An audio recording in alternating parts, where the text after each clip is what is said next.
Ассаламу алейкум қыздар.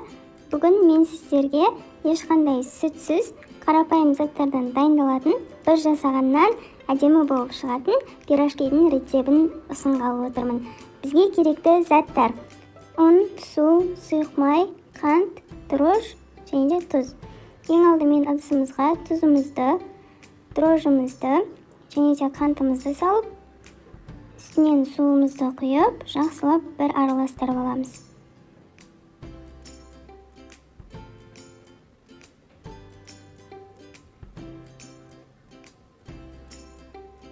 Енді осы массамыздың үстіне 3 ас қасық ұнымызды саламыз.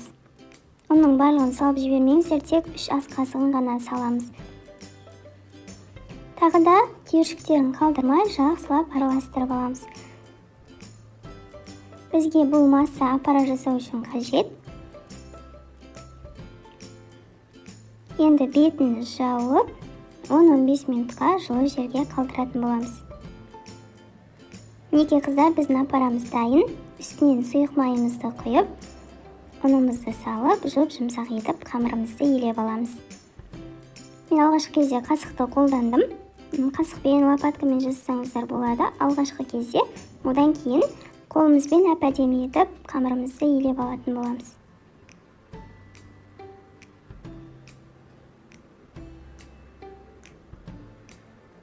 Көрсетілген мөлшердегі ұннан артық ұн қоспаңыздар.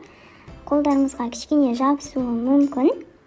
Қолдарыңызға қамыр жабысқан жағдайда кішкене сұйық маймен майлап жіберсеңіздер болады. Бірақ артық ұн мүлде қоспаңыздар. Қамырымыздың июін қандырып, жақсылап илеп аламыз. Дайын болған қамырымызды дөңгелек пішінге келтіріп, ыдысымызды тағы да майлап, бүкіл жеріне жағып шығамыз. Бұл бізде қамырдың тез алынуы үшін қажет болады. Майланған табамызға қамырымызды орналастырып, бетін жауып, 1 сағатқа жылы жерге қалдыратын боламыз. Салмасын дайындаймыз. Менде қайнатылған картоп. Жақсылап езіп, дәміне қарай тұз және де бұрыш себеміз.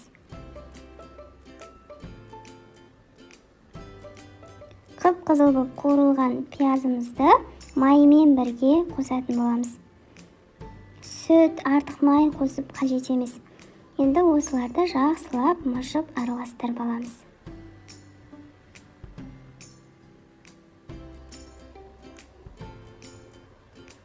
Неке қыздар, біздің салмамыз дайын.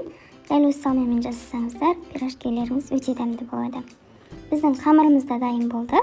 Қамырымызды табағымыздан түсіріп, ұзыншалап, теңдей 9 бөлікке бөліп аламыз. Қыздар, мен описаниеде көрсетілген рецептің тең жартысын жасап жатырмын. Жалпы көрсетілген рецепт бойынша сіздерде 18 дана пирожки шығады. Енді әр қамырымызды дөңгелек етіп суалалап, шетке алып қоятын боламыз.